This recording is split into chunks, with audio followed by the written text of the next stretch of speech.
In today's video, I'm going to teach you how to delete Ringcentral messages.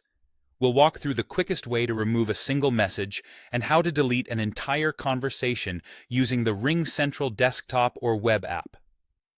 I'll keep it simple, clear, and focused so you can clean up your inbox with confidence. Start by opening the Ringcentral app on your computer and signing in.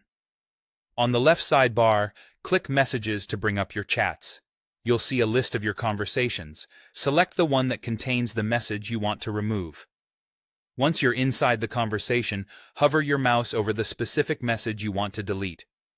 This hover action reveals extra options. Look for the three-dot menu, sometimes labeled More, right next to the message.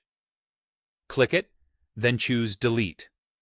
You may also see a small trash can icon indicating the delete option. When the confirmation prompt appears, confirm the deletion. After you confirm, that message will be removed from your view in that conversation.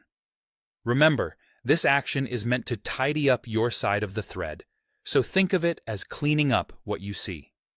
If you want to go further and remove an entire conversation history from your app, head back to the left sidebar and make sure you're in Text or Messages.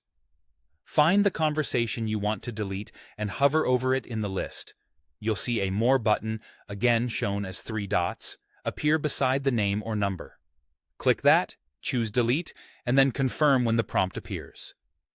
This action permanently deletes that conversation history from your app, which is great if you're clearing clutter or starting fresh.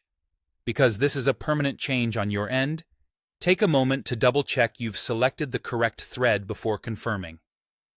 A couple of quick tips to keep this smooth. If you don't see the three-dot menu right away, make sure you're hovering directly over the message or conversation. The options often stay hidden until you do. Deleting a single message is ideal when you only need to remove something specific, like a typo or an outdated detail, while deleting the whole conversation is best when you're done with the thread entirely. And when you see a confirmation prompt, read it carefully so you know exactly what will be removed. That's all there is to it. With these straightforward steps, you can keep your Ringcentral inbox organized and focused on what matters.